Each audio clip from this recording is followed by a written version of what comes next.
Hello everyone, आप सब कैसे हैं। मैं उम्मीद करता हूं कि बहुत अच्छे होंगे और अपनी पढ़ाई को बहुत अच्छे से कर रहे होंगे। मैं आकाश कुमार बढ़ाना आईसीटी वर्चुअल क्लासरूम में आपका बहुत बहुत स्वागत करता हूं। मेरे प्यारे बच्चों, जैसा आपको पता है कि हमारी 7th क्लास है और 7th क्लास में देख रहे हैं हमारे अतीत, और इसी में हम लोग आपका चैप्टर नंबर 10 पढ़ रहे थे। 18वीं शताब्दी में आए नए राजनीतिक गठन हम लोग देख रहे थे।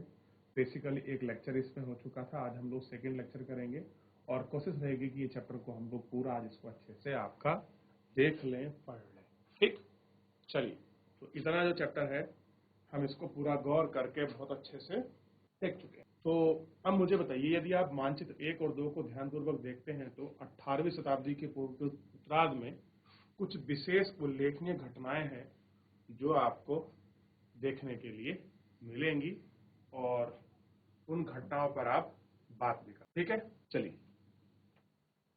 तो आप हमने देखा कि 18वीं शताब्दी में कैसा राजनीतिक भाव का गठन हुआ। ठीक है, लाहौर की स्थिति क्या, सिख, पानीपत, अवध, मालवा, इन सब की कंडीशन क्या रही। ठीक है, इनकी पूरी कंडीशंस को हमने देख लिया। कहां पर बड़ोदरा था, कहां पर क्या स्थान था, फिर उसके बाद क्या स्थिति बन गई, उस मैप को भी पूरा हमने गौर करके देखा था। ठीक है, फिर हमने देखा कि कैसे दिल्ली पर आकपा नादिर शाह ने आक्रमण किया और नादिर शाह के आक्रमण के साथ कैसे लगभग 5 बार लूटा गया और यहाँ तक कि मयूर सिंहासन भी वो लूट कर अपने साथ ले गया। तो हमने इन सारी चीजों को भी इसी लेक्चर के अंतर्गत, जो हमने पहला लेक्चर किया था उसमें हमने गौर करके इन सभी चीजों को पढ़ लिया था। ये देखने के बाद साम्राज्य की ओर जो आपका दबाव बढ़ा है, कैसे पारस्परिक ये सारी चीजें रही हैं, इनको भी हमने गौर करके एक एक करके सारी चीजों को इसमें देख लिया था। ठीक, अब है नए राज्यों का उदय के भी हम लोग धीरे धीरे में आपका देख चुके हैं और बेसिकली आज हमको पढ़ना है हैदराबाद। ठीक, और कहानी उस समय की है जब दिल्ली का केंद्र आपका कमजोर होगा तो 3 राज्य फ्री होंगे। हैदराबाद के निजाम, अवध, ठीक, अवध में कौन होगा, सदत खां, और बंगाल में कौन, मुर्शिद कुली खां। मैंने कल आपको बताया था, समझाया था, फिर भी एक बार मैं आपको वापस इसमें दिखा देता हूं। देखिए, अवध के शासक संस्थापक थे सादत खां, अवध, और मुर्शिद कुली खां कहां थे, बंगाल। और हैदराबाद आप देख सकते हैं निजामों में असफ जहां। ठीक, आसफ जहां।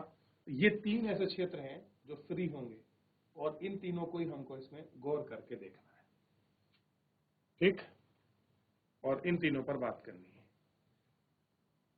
हैदराबाद निजामुल मुल्क असफ जहां 1724-1748 में हैदराबाद राज्य की स्थापना की, जहां मुगल बादशाह फर्रुखसियर के दरबार का एक अत्यंत शक्तिशाली सदस्य था। कैसा था, एक शक्तिशाली आपका सदस्य था।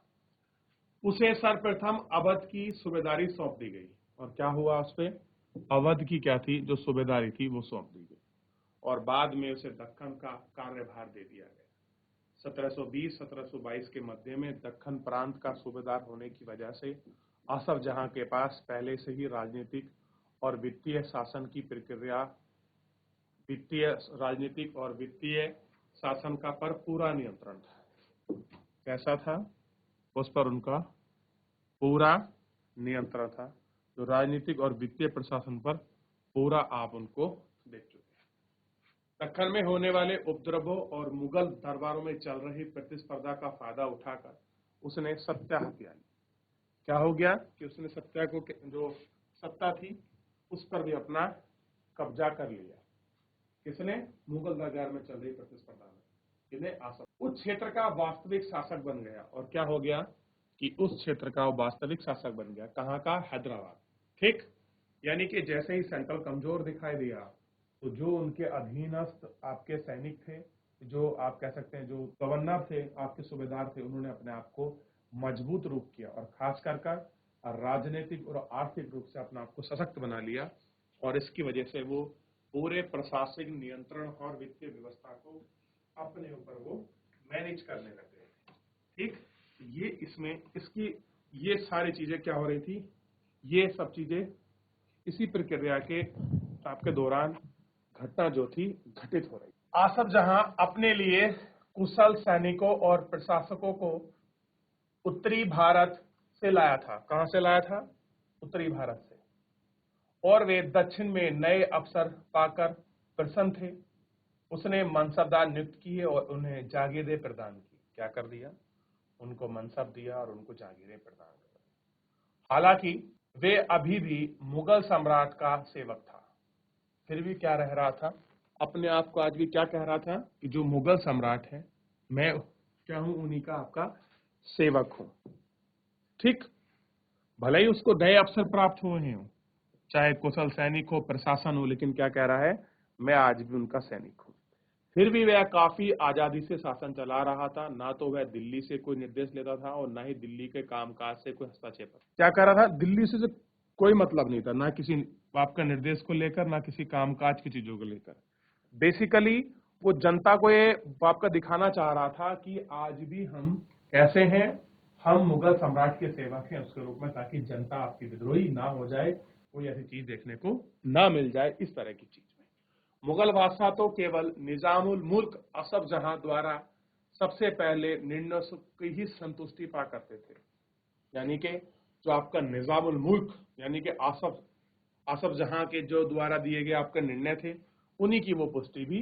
ठीक, अब देखिए, हैदराबाद राज्य पश्चिम की ओर मराठों के विरुद्ध पठारी क्षेत्र में स्वतंत्र आपका तेलुगु सेना के साथ युद्ध करने में आपका सदा सघन लगे रहते थे। यानी कि हैदराबाद वालों में अगर आप देखोगे तो पश्चिमी क्षेत्र में मराठे इनसे टक्कर लेते थे और नीचे कौन रहते थे? आपका तेलुगु सैनिक। तो यानी कि हमेशा ये आपका युद्धशील रहते थे।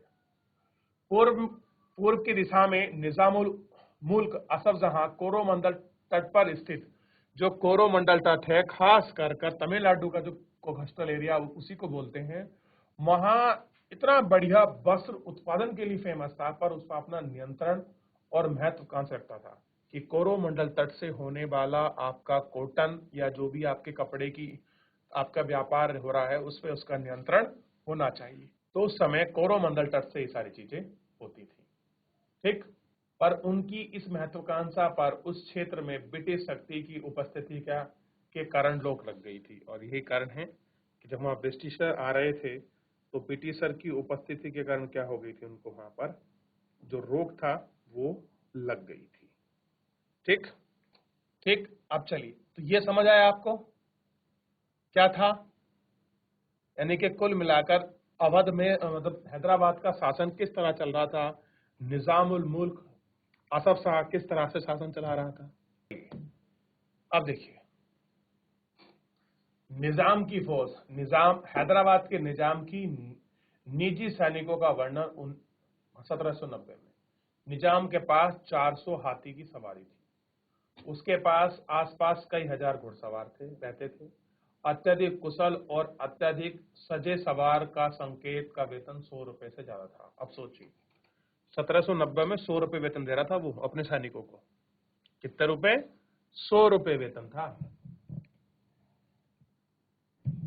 तो आप देख सकते हैं कि हैदराबाद के निजाम किस प्रकार से शैल्य को लेकर ये सारी चीजें आपकी चल रही थी।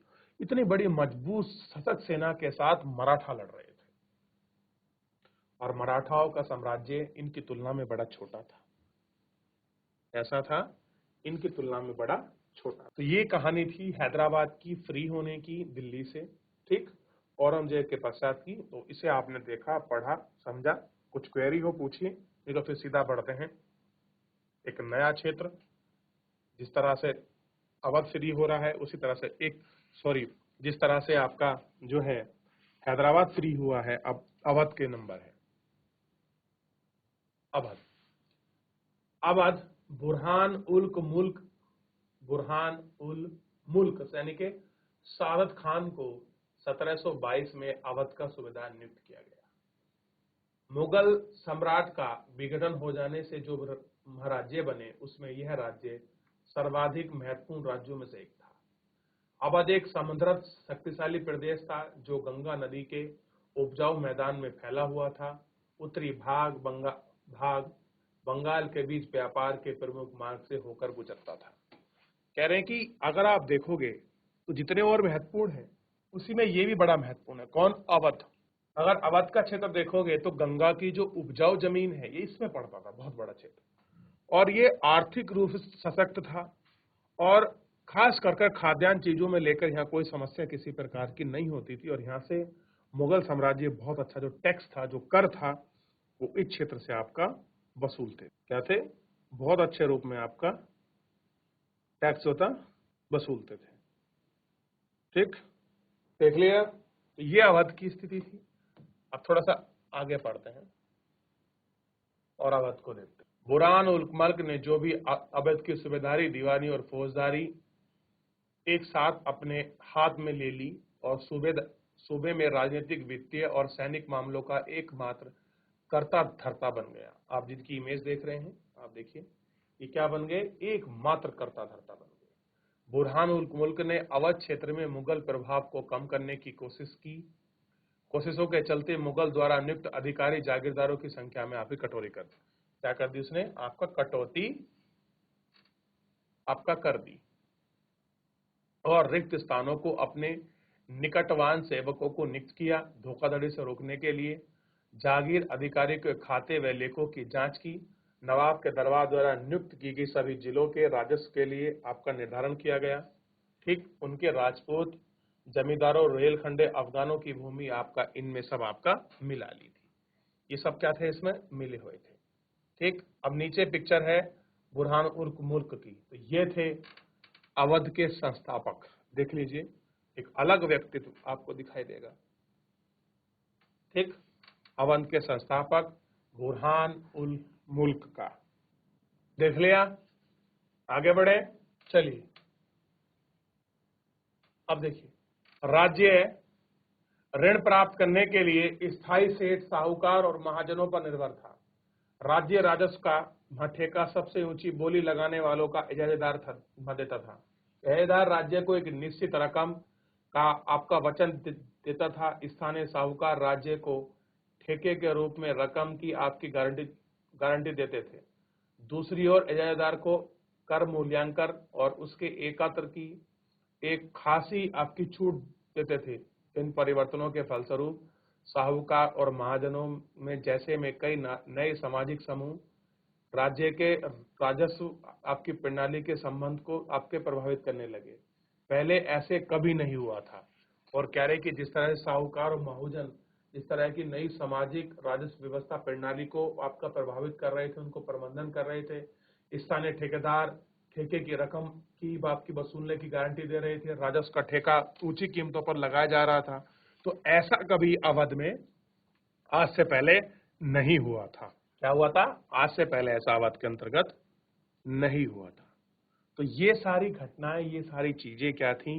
इसमें क्रमबद्ध तरीके से आपके हो रही थी, और क्रमबद्ध तरीके से इनकी घटनाओं को आपका घट रही थी, और ये घटना घटित होने की वजह से ये सारी चीजें हमको दिखाई भी दे रही थी। ठीक, आगे बढ़ जाएं। अब है बंगाल। मुर्शिद कुली खान के नेतृत्व में बंगाल धीरे धीरे मुगल नियंत्रण से अलग हो गया। मुर्शिद कुली खान बंगाल के नायब थे, यानी कि प्रांत के सूबेदार के प्रतिनियुक्त थे। यदि भी मुर्शिद कुली खान औपचारिक रूप से सूबेदार कभी नहीं बना। उसने बहुत जल्द सूबेदार का पद से जुड़ी हुई सत्ता अपने हाथों में ले ली, हैदराबाद और अवध के शासकों की तरह उसने। अब देखिए, अगर आप देखोगे तो मुर्शिद कुली खान, अगर आप देखोगे तो वो बंगाल का नायब था, सूबेदार नहीं प्रतिनियुक्त था। यानी कि था नायब, लेकिन काम कैसा करेगा? सूबेदार वाला। ठीक, यानी कि वो कभी नहीं जुड़ पाया, लेकिन उसने पूरी पावर्स, पूरी चीजों को, बंगाल को उसने अपने अंदर संपूर्ण रूप से अपने अंदर उनने ले लिया था। जिस तरह से अवध और उसमें हैदराबाद में ये सारी घटना जो थी घटी गई थी, उसी प्रकार से इनको लिया। फिर राज्य के राजस्व प्रशासन को अपना नियंत्रण जमा लिया। बंगाल में मुगल प्रभाव को कम करने वाले के लिए बंगाल के राजस्व के बड़े पैमाने पर पुनर्निर्धारण करने का आदेश दिया। सभी जमींदारों से बड़ी कठोरता से राजस्व वसूला। परिणाम स्वरूप बहुत से जमींदारों, महाजनों तथा साहूकारों को उधार लेना पड़ा। जो कि लोग राजस्व का भुगतान नहीं कर पाते थे, उन्हें मजबूरन अपनी जमीन दरों को आपका बेचनी पड़ती थी। क्या था? जो अपनी जमीनें थी वो उनको बेचनी पड़ती थी। ठीक, तो अब जब कोई किसान अपनी जबरदस्ती अपनी जमीनों को बेच रहा है तो ये सारी समस्या क्या है, बड़ी उग्र हो रही है। ठीक, तो इस प्रकार से अब देखिए, महाजनों को उधार लेना है, साहूकार को उधार लेना है, अब राजस्व का भुगतान वो नहीं कर पा रहे हैं, तो उनके सामने तो जाहिर सी बात है कि समस्या पैदा होनी ही है। इस प्रकार 18वीं शताब्दी में बंगाल के एक क्षेत्रीय राज्य बन गया, जिससे जमींदार भी काफी बदलाव आए। अब जैसे क्षेत्रीय राज्य बना तो जिसमें जिस तरह से आपका जमींदारी की व्यवस्था थी, साहूकार व्यवस्था थी, उस पूरे स्ट्रक्चर्स में कुछ चेंजेस दिखाई दिए। राज्य और साहूकारों के बीच हैदराबाद तथा अवध में जो घनिष्ठ संबंध था वह अली वर्दी खान के शासनकाल 1740 में बंगाल में भी स्पष्ट दिख रहा था। ठीक, उसके शासनकाल में जगत सेठ साहूमल का घराना अत्यधिक प्रसिद्ध और आपका समृद्धशाली था। ऐसे कहते हैं जो सेठ जगत मल था ये इतना पैसे वाला था कि ये आपका ईस्ट इंडिया कंपनी को पैसे ब्याज पर देता था, वहां के छोटे मोटे शासक साहूकारों को पैसा ब्याज पर देता था, मुर्शिद कुली खान को खुद ये पैसा ब्याज पर देता था। तो उस समय का एक बहुत शक्तिशाली समृद्ध संपन्न साहूकार था जिसका क्या नाम था, सेठ जगत सेठ। ठीक, और ऐसे ही थे हैदराबाद के निजाम, जो क्या करते थे, अपने पैसों को अंग्रेजों को देते थे। ठीक, ये हमको देख लिया इतना। चलिए अब एक इमेज है आपके सामने, आप इसको गौर करके देखिए, दिखाई दे रहे हैं? चलिए, कह रहे हैं कि हम इन राज्यों के अभिलक्षणों पर विभंग दृष्टि डालेंगे तो हमें इनमें से कुछ सामान्य विशेषता देखने को मिलेगी। प्रथम, यद्यपि बड़े राज्य आपके पुराने अभिजात द्वारा स्थापित किए गए थे, वे अभिजात कुछ प्रशासनिक व्यवस्थाओं के प्रति निस्संदेह थे और उन्हें वे उत्तराधिकारी के लिए मिले थे। वे जागीरदार व्यवस्था में अत्यंत संदेह की स्पष्ट थे। कैसे थे? संदेह से बिल्कुल स्पष्ट था उनकी बनी हुई थी।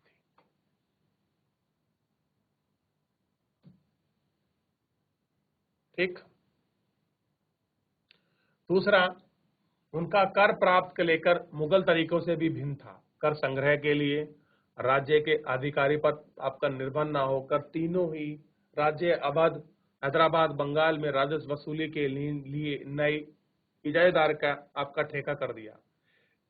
इजारेदारी की प्रथा में जो मुगल को संपूर्णतः नापसंद थी, 18वीं शताब्दी में समाप्त भारत में फैल गई थी। देहात के उस प्रभाव में क्षेत्रीय विभिन्नता भी थी। इन सभी क्षेत्रीय राज्यों में तीन सामान्य लक्षण यह थी कि उनके राज्य उनके महाजनों और वणिक जनों से संबंध हुए। यह साहूकारों, महाजनों, लोग लगान वसूलने वाले इजारेदारों को पैसा उधार देते थे, यानी कि फॉर्मेस्टिंग जो आपका सिस्टम था, ठीक, इसमें वो पैसे देते थे। देखिए, इजारेदारी जो आपका बेसिकली व्यवस्था है, ये आपका उस क्षेत्र में राजस्व को ठेके के रूप में प्राप्त करने की एक व्यवस्था थी, जैसा आप ऊपर भी पढ़ रहे थे। बदले में प्रतिभूत, जमानत या बंधक के रूप में जमीन रख ली जाती थी। अगर किसी की आपको जमानत देनी है तो आपको अपनी जमीन को क्या करना पड़ेगा, गिरवी रखना पड़ेगा, तो ही ये सारी चीजें क्या हो सकती हैं, इसमें हो सकती हैं। ठीक, अगर आप जमीन को गिरवी रखते हो तो ये सारी चीजें आपकी चल सकती हैं। उनकी जोत में अपने खुद के कालिंदों के जरिए महकर वसूल लिया। इन्हीं में प्रकार के समस्त भारत के धनगढ़, साहूकार और महाजनों को नई राजनीतिक व्यवस्था में साझेदारी बढ़ गई। और कह रहे हैं कि इसी तरह से क्या थी, उनकी नई जो आपका राजनीतिक व्यवस्था थी, उन्हीं में उनकी साझेदारी भी आपका बढ़ गई। ठीक,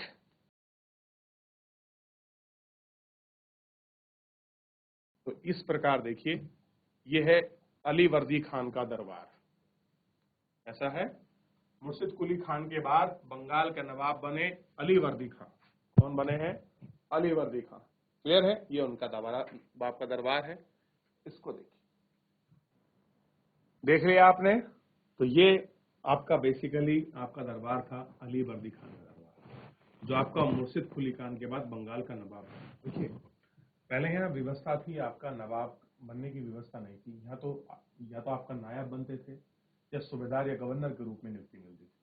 लेकिन जब इन्होंने पूरे बंगाल के क्षेत्र को ब्रिटिश से अलग कर दिया तो इन्होंने अपने आप को नवाब घोषित किया। क्या किया कि हम बंगाल के नवाब हैं। तो बंगाल के पहले नवाब बने मुर्शिद कुली खान, और मुर्शिद कुली खान के बाद उनके ही पुत्र बने अली वर्दी खान। ठीक, तो ये उनका दरबार है, इसको आप देख सकते हैं। अब ऐसी कहानी कुछ राजपूतों में भी हो रही थी। राजपूतों की वतन जागीरी। बहुत से राजपूत घराने, विशेष रूप से अंबर और जोधपुर के राजघराने मुगल व्यवस्था के विशिष्ट में आपका सेवादार रहे। यानी कि कुछ घराने ऐसे थे जो आपका मुगलों को आपकी सेवा अपनी प्रदान कर रहे थे। क्या कर रहे थे? मुगलों को अपनी सेवा जो है प्रदान कर रहे थे। और बेसिकली ये दो ऐसे घराने बड़े फेमस थे। ठीक, बदले में उन्हें अपनी वतन जागीरों पर पर्याप्त स्वायत्त का आनंद लेने की अनुमति थी। उस क्षेत्र पर वो स्वतंत्र रूप से जिस तरह चाहे उस तरह से अपना शासन व्यवस्था इत्यादि को वो स्थापित कर सकते थे।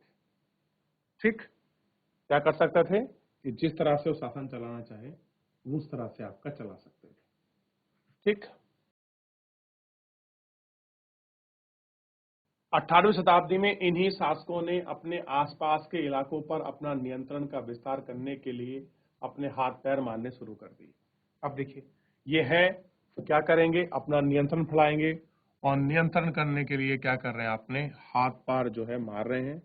जोधपुर के राजा अजीत सिंह ने भी मुगल दरबार में कूटीय राजनीति में अपने पैर फंसा लिए, और क्या हो रहे कि कूटनैतिक राजनीति में भी अपने पैर जो है इन्होंने। ठीक, इन प्रभावशाली राजपूत घरानों ने गुजरात और मालवा के लाभदायक सूबेदारों की सूबेदारी का दावा दिया। जोधपुर के राजा अजीत सिंह ने गुजरात की सूबेदारी और अंबा के सवाई राजा जय सिंह को मालवा की सूबेदारी मिली। कहाँ की मिली? गुजरात की। और वहीं अंबा के राजा सवाई जय सिंह को मालवा की सूबेदारी मिली। बादशाह जहांदर शाह ने 1713 में इन राजाओं में अपने पद का नवीनीकरण कर दिया। उन्हें अपने वतनों के पास पड़ोसी के शाही इलाकों में कुछ हिस्सों पर कब्जा करने की कोशिश भी की। जोधपुर घराने ने नागौर को जीत लिया और अपने राज्य में मिला लिया। दूसरी ओर से अंबर ने बूंदी के बड़े बड़े हिस्सों को अपने कब्जे में कर लिया, और सवाई राजा जयसिंह ने जयपुर अपनी नई राजधानी स्थापित कर दी। सवाई राजा आगे जय सिंह, और जयपुर को क्या बना दिया, अपनी नई राजधानी स्थापित कर दी।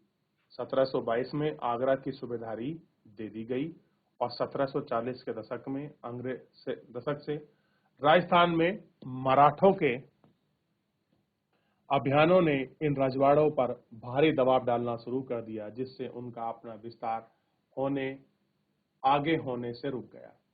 अब क्या हो गया, मराठे बाप का दबाव डालेंगे इन पर, और मराठों का दबाव डालने की वजह से क्या हो गया, अब ये उतना विकास क्षेत्र नहीं कर पाएंगे जितना ये पहले कर रहे थे। तो ये कुछ स्थिति रही है थोड़ी राजपूत आपका घरानों की। तो इन थोड़ा सा देखिए, कई मुगल राजपूत शासकों ने मुगल अभियान आधारों स्वीकार की, लेकिन मेवाड़ एकमात्र ऐसा राज्य था जिसने मुगल सत्ता को चुनौती दी थी। यानी कि बहुत लोगों ने आपका स्वीकार किया, लेकिन मेवाड़ के शासक ऐसे थे जिन्होंने मुगलों की सत्ता ग्रहण नहीं की। महाराणा प्रताप 1782 में उदयपुर तथा मेवाड़ के बड़े क्षेत्र पर अपना कब्जा कर आसीन हुए। राणा के पास मुगल राजत्व को स्वीकार करने के लिए कई दूत भेजे, लेकिन जो उनका निर्णय था वो आपका दृढ़ रहा।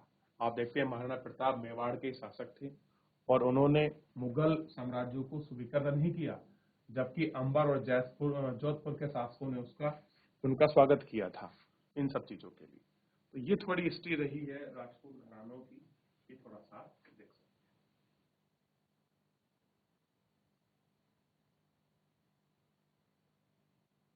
हैं। देख लिया, आगे बढ़े।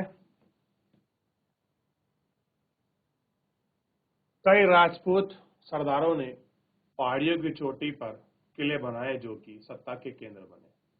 व्यापक किलेबंदी के साथ ही इन भव्य संरचनाओं में महल, नगर, मंदिर, व्यापारिक केंद्र, जल संग्रहण रचनाएं, इमारतें होती थी। चित्तौड़गढ़ के किले, तालाब, कुंड, कुएं, व बावली जैसी कई आपको चीजें यहाँ देखने के लिए मिलेंगी। आप ये चित्तौड़गढ़ का चित्र जो है स्पेशल से देख सकते हैं और आपके सामने दिखाई भी देगा। चलिए देख लीजिए, पढ़ लीजिए, कुछ डाउट है, कोई क्वेरी है, पूछ लीजिए। देख लिया?